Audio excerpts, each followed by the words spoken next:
প্রিয় দাখিল নবম শ্রেণীর শিক্ষার্থীরা সবাই কেমন আছো? আশা করি সবাই ভালো আছো। তো এই ভিডিওতে আমরা নিয়ে এসেছি তোমাদের 2025 সালের বার্ষিক পরীক্ষার বাংলা প্রথম পত্র বিষয়ের প্রশ্নপত্রটি।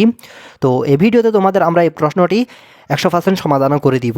তো শিক্ষার্থীরা, এখন থেকে তোমাদের নবম শ্রেণীর ভিডিও আমাদের এই চ্যানেলে ঠিক দুপুর 3টায় আপলোড করা হবে। তো তোমরা সকলে 3টায় রেডি থেকো, কারণ দুপুর 3টার ভিতরে তোমরা তোমাদের প্রশ্ন এবং সেগুলোর উত্তর পেয়ে যাবে। তো আমার মনে হয় না আমার মতো এত দ্রুত তোমাদের নবম শ্রেণীর ভিডিও কেউ আপলোড করে।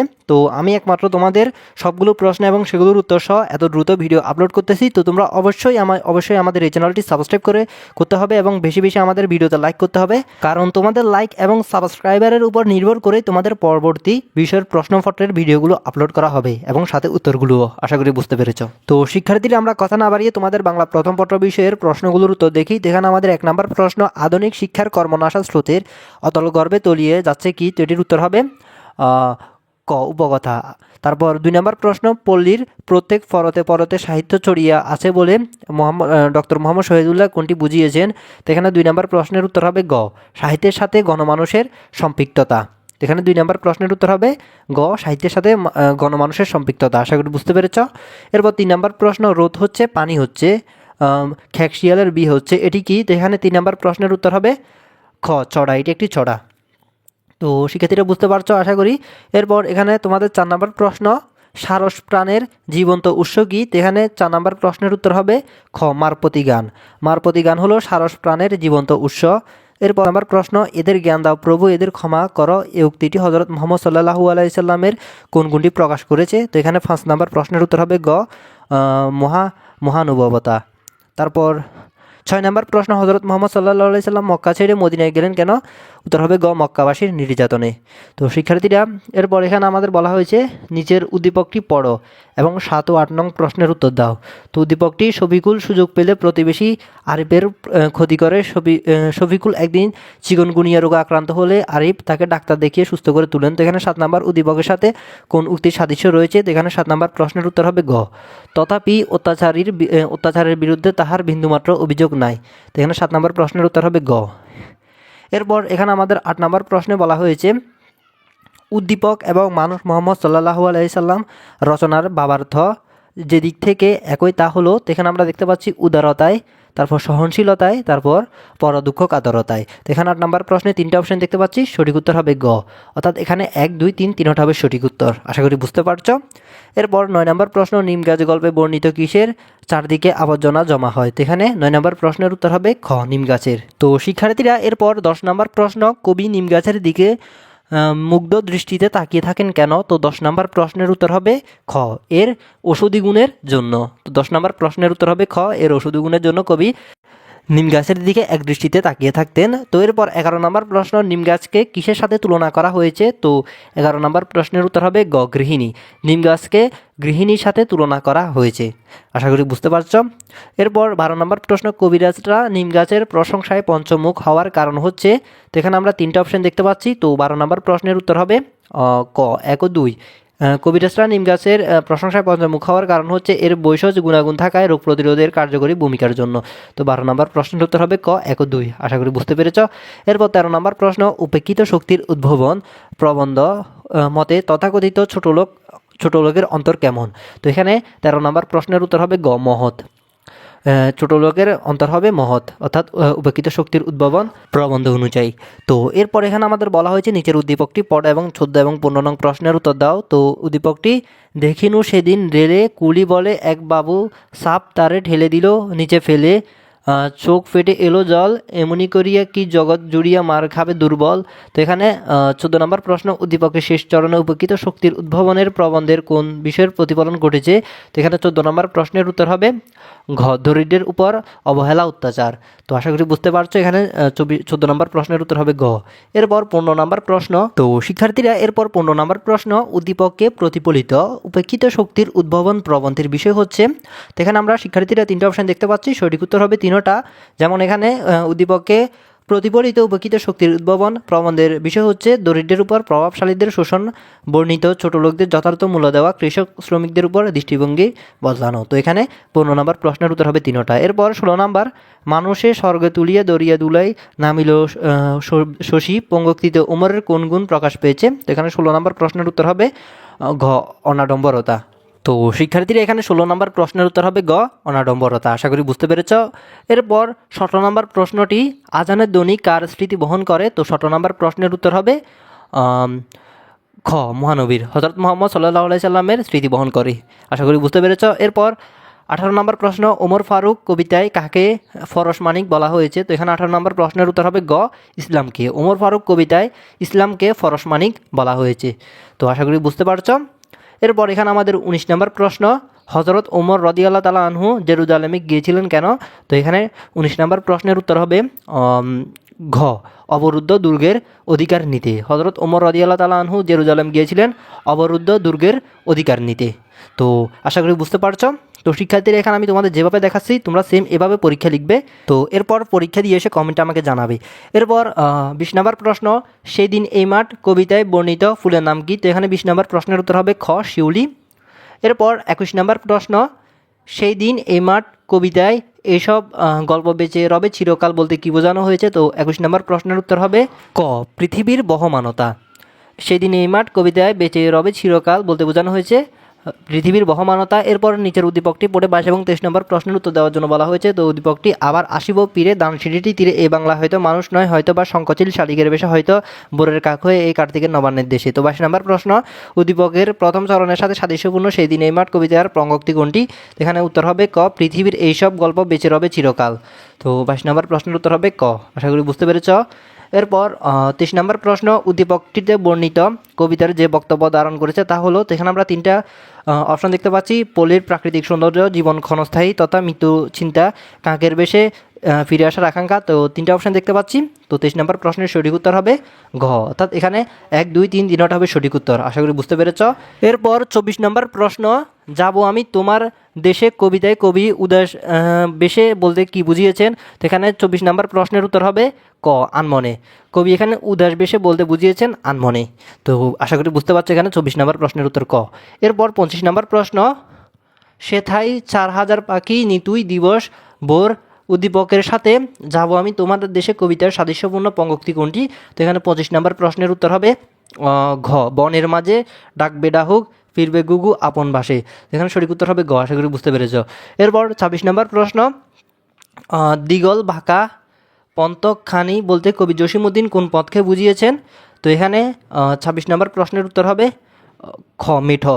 কবি জসিমউদ্দিন এখানে মেঠো পথকে বুঝিয়েছেন। তো 26 নম্বর প্রশ্নের উত্তর খ। তো আমি আবারও বলছি তোমরা সেম একদম এভাবেই লিখবে পরীক্ষাতে।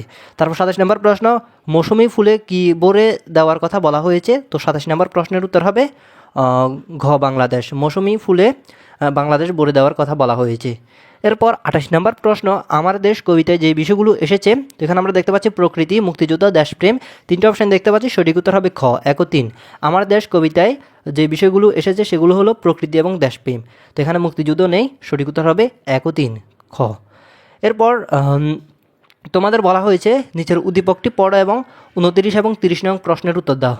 তো উদ্দীপকটি, বাংলাদেশের প্রকৃতি কি অপরূপ মায়ায় সাজানো হেমন্তের কৃষকের ঘরে ধান বা ফসল উঠানোর সে কি এক লীলাময় দৃশ্য। আবার বসন্তে বাংলার মাঠ ঘাট প্রান্তর ভরে যায় বাহারি রঙের ফুলে। তো এখানে 29 নম্বর প্রশ্নটি, উদ্দীপকে আমার দেশ কবিতায় কোন দিকটি ফুটে উঠেছে?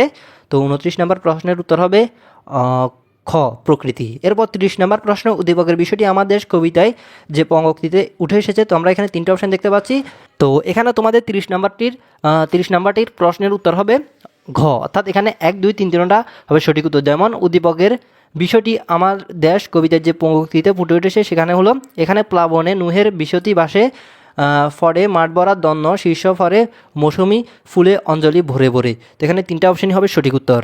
তো প্রিয় নবম শ্রেণীর শিক্ষার্থীরা, এটি ছিল তোমাদের বাংলা প্রথম পত্র বিষয়ের 30টা এমসিকিউ। তো তোমাদের যেভাবে দেখালাম তোমরা সেম এভাবে লিখবে। তো তোমরা সেম এভাবে লিখার পর যদি 30টা কমন না পাও তাহলে আমাকে কমেন্ট এসে তোমাদের মতামতটা অবশ্যই জানিয়ে দিবে। তো শিক্ষার্থীরা, এখন আমরা তোমাদের সৃজনশীল অংশে যাই। তো আমরা সৃজনশীল প্রশ্নগুলো এবং সংক্ষিপ্ত উত্তর প্রশ্নগুলো দেখি। তো এখানে আমরা প্রথমে দেখতে পাচ্ছি বাংলা প্রথম পত্র সৃজনশীল প্রশ্ন। তো এখানে তোমাদের সৃজনশীল প্রশ্নের জন্য নম্বর রয়েছে মোট 50 নম্বর, এবং এখানে তোমাদের বলা হয়েছে কি গদ্যাংশ অংশ থেকে 2টি এবং কবিতাংশ থেকে ন্যূনতম 2টি করে মোট 5টি প্রশ্নের উত্তর দেওয়ার জন্য বলা হয়েছে এখানে তোমাদের। তো এখানে 8টি প্রশ্ন থাকবে, মোট 8টি প্রশ্ন থেকে প্রত্যেক বিভাগ থেকে ন্যূনতম 2টি করে মোট 5টি প্রশ্নের উত্তর দিতে হবে। তো আমরা প্রথমে দেখতে পাচ্ছি গদ্যাংশ। তো গদ্যাংশের 1 নম্বর প্রশ্নটি, বিশ্ববিদ্যালয়ের ছাত্রী সুমাইয়া মা বাবার সাথে গ্রামের বিয়ে বাড়িতে আসে। এর আগে সে গ্রামের কোনো বিয়ে বাড়িতে যায়নি। সেখানে গায়ে হলুদের বিভিন্ন গান, বরপক্ষ ও কনেপক্ষের মাঝে নানা ধাঁধা এবং ছড়াই প্রতিযোগিতায় দেখে সে মুগ্ধ হয়ে যায়। মাকে সে বলে, শহরের বিয়ে বাড়িতে এসব কেন পরিবেশন করা হয় না? জবাবে তার মা বলে, দুর্বোকা, শহরের পরিবেশে এগুলো কি মানায়? তখন সুমাইয়া বলে, এগুলোর কারণেই এখানে সবাই অনেক আনন্দ উপভোগ করছে। সে মনস্থির করে ভবিষ্যতে এগুলো সংগ্রহ করে একটি বই বের করবে। তো এখানে ক নাম্বার মনসুর বায়েদিকে, তারপর খ নাম্বার স্বেচ্ছাসেবক দল বলতে মোহাম্মদ শহীদুল্লাহ কাদের বুঝিয়েছেন বুঝিয়ে লেখো। তারপর ঘ নাম্বার সুমাইয়ার মায়ের মানসিকতায় পল্লী সাহিত্য প্রবন্ধের বর্ণিত কোন দিকটি ফুটে উঠেছে ব্যাখ্যা করো। তারপর ঘ নাম্বার সুমাইয়ার মানসিকতার মোহাম্মদ শহীদুল্লাহর আশাবাদ কতটুকু প্রতিফলিত হয়েছে যাচাই করো। তো শিক্ষার্থীরা এটি ছিল 1 নম্বর প্রশ্ন। এরপর আমরা একটু নিচে স্ক্রল করে 2 নম্বর প্রশ্নটি দেখি। তো এখানে আমরা 2 নম্বর প্রশ্নটি দেখছি, আমরা আর উদ্দীপক পড়বো না। এখানে 2 নম্বর প্রশ্নটি দেখতে পাচ্ছি। তো ক নাম্বার হযরত মুহাম্মদ সাল্লাল্লাহু আলাইহি সাল্লাম কোন বংশে জন্মগ্রহণ করেন? তো এটি হবে কুরাইশ বংশে। তারপর খ নাম্বার সুমহান প্রতিশোধ বলতে কি বোঝায়? তারপর ঘ নাম্বার হযরত নূহ আলাইহিস সালাম যে দিক দিয়ে হযরত মুহাম্মদ সাল্লাল্লাহু আলাইহি সাল্লাম থেকে ভিন্ন তা ব্যাখ্যা করো। তারপর ঘ নাম্বার হযরত নূহ আলাইহিস সালামের চরিত্রে কি ধরনের পরিবর্তন আনলে হযরত মুহাম্মদ সাল্লাল্লাহু আলাইহি সাল্লামের একটি বিশেষ গুণ তার মধ্যে ফুটে উঠবে? তোমার উত্তরের সাপেক্ষে যুক্তি দাও। তো শিক্ষার্থীরা, এটি ছিল 2 নম্বর প্রশ্ন। এরপর এখানে 3 নম্বর প্রশ্ন আমরা অনুচ্ছেদ দেখতে পাচ্ছি। তো ক নাম্বার বনফুল আতপাতা গল্প লিখতেন। এরপর খ নাম্বার নিম গাছ গল্পকে প্রতীকী বলা যায় কেন? তারপর ঘ নাম্বার উদ্দীপকের গল্প নিম গাছ গল্পের সাথে নিম গাছ গল্পের সাদৃশ্যপূর্ণ দিকটি তুলে ধরো। তারপর ঘ নাম্বার উদ্দীপকটি নিম গাছ গল্পের খণ্ড চিত্র মাত্রা উক্তিটি মূল্যায়ন করো। তো এরপর 4 নম্বর প্রশ্ন, এখানে আমরা উদ্দীপক দেখতে পাচ্ছি। তারপর ক নাম্বার চণ্ডাল শব্দের অর্থ কী? তারপর ঘ নাম্বার কিসের লজে কিসের কোর বাক্যটি দ্বারা কী বোঝানো হয়েছে বুঝিয়ে লেখো। তারপর ঘ নাম্বার উপেক্ষিত শক্তির উদ্ভাবন প্রবন্ধে বর্ণিত কোন শ্রেণীর লোকের সাদৃশ্য সুলতাননগরের মানুষের মধ্যে লক্ষ্য করা যায় ব্যাখ্যা করো। তারপর ঘ নাম্বার সুজামিয়া কর্মকাণ্ডে উপেক্ষিত শক্তির উদ্ভাবন প্রবন্ধের লেখকের আকাঙ্ক্ষাকে প্রতিফলন ঘটেছে মূল্যায়ন করো। তো শিক্ষার্থীরা, এখানে আমরা 4 নম্বর প্রশ্ন দেখলাম। তো এখানে এই 4টা প্রশ্ন থেকে গদ্যাংশের 4টা প্রশ্ন থেকে তোমাদের যে কোনো 2টা প্রশ্নের উত্তর দিতে হবে। আর যদি তোমরা এখান থেকে যে কোনো 3টা প্রশ্নের উত্তর দাও তাহলে তোমাদের এর পরের বিভাগ থেকে অর্থাৎ কবিতাংশ থেকে যে কোনো 2টি প্রশ্নের উত্তর দিতে হবে, যেহেতু তোমাদের বলা হয়েছে মোট 5টি প্রশ্নের উত্তর দিতে হবে। আশা করি বুঝতে পেরেছ। তো শিক্ষার্থীরা, তোমাদের এখানে আমি একটা কথা বিশেষভাবে বলতে চাই, তোমরা অবশ্যই আমাদের এই চ্যানেলটি সাবস্ক্রাইব করে নোটিফিকেশন অন করে রাখো, কারণ তোমাদের পরীক্ষার সঠিক প্রশ্নগুলো এবং সেগুলোর উত্তর একমাত্র আমাদের চ্যানেলে সবার প্রথমে আপলোড করা হয়। তো শিক্ষার্থীরা, এখানে আরেকটা কথা বলতে চাই, তোমরা অবশ্যই আমাদের এই চ্যানেলটা লোগো চিনে রাখো, কারণ তোমরা দেখবে আমাদের চ্যানেলের ভিডিওগুলো অনেকে চুরি করে আপলোড দেয়। তো তোমরা তাদের সরাসরি রিপোর্ট মারবে। আমাদের এই চ্যানেলের ভিডিও যদি অন্য কোনো চ্যানেলে দেখো, সেই চ্যানেলগুলোকে অবশ্যই রিপোর্ট মারবে। আশা করি বুঝতে পেরেছ।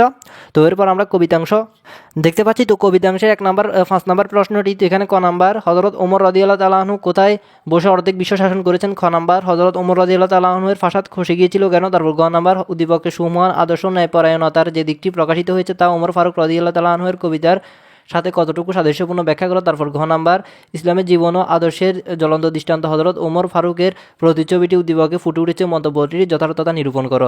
সেক্ষেত্রে এরপর 6 নম্বর প্রশ্নের ক নাম্বারটি কি ছাই হয়ে গেছে? তারপর ঘ নাম্বার পৃথিবীর এসব গল্প বেঁচে রবে চিরকাল বলতে কবি কি বুঝিয়েছেন? তারপর ঘ নাম্বার উদ্দীপকের প্রকৃতি জানার সঙ্গে সেদিন এই মাঠ কবিতার সাদৃশ্যপূর্ণ দিক ব্যাখ্যা করো। গ নাম্বার কবিতার উল্লেখিত সভ্যতার বিবর্তনের সঙ্গে প্রকৃতির সম্পর্ক উদ্দীপকের আলোকে বিশ্লেষণ করো।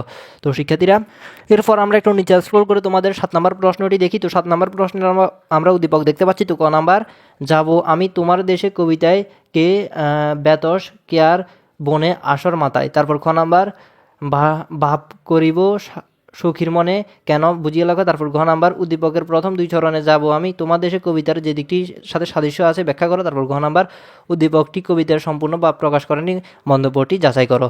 তো শিক্ষার্থীরা, এখানে আমরা 7 নম্বর প্রশ্নটিও দেখলাম।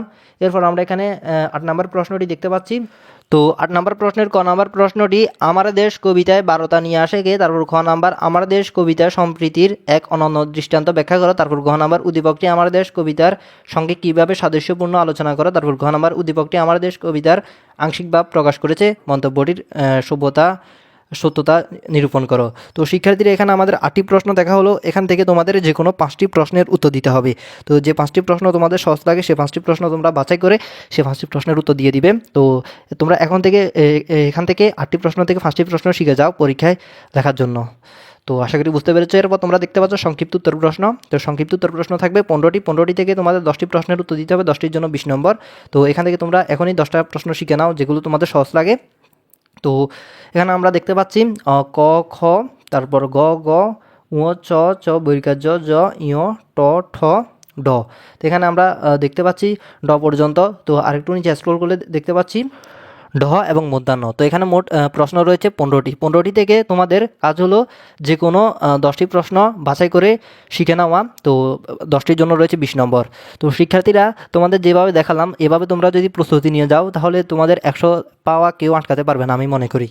তো শিক্ষার্থীরা এভাবেই তোমরা ভিডিওতে বেশি বেশি লাইক দিবে। তো আমি তোমাদের প্রশ্নগুলোর উত্তরসহ আরও বিস্তারিত উত্তরসহ আপলোড দিতে উৎসাহ পাবো।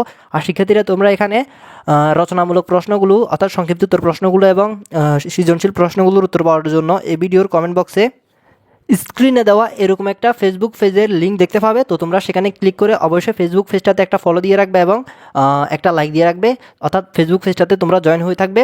তো সেখানে জয়েন হওয়ার পর তোমরা তোমাদের প্রশ্নের আপডেটগুলো আরও দ্রুত পেয়ে যাবে, অর্থাৎ কোন দিন কোন প্রশ্নে দেওয়া হবে এবং প্রশ্নগুলোর উত্তর কোথায় পাওয়া যাবে এরকম তোমরা সব ধরনের আপডেট এখানে পেয়ে যাবে। তো তোমাদেরও উপকার হবে। তো তোমরা অবশ্যই এই লিঙ্কটাতে ক্লিক করে পেজটাতে লাইক এবং ফলো দিয়ে জয়েন হয়ে নাও। আশা করি বুঝতে পেরেছ।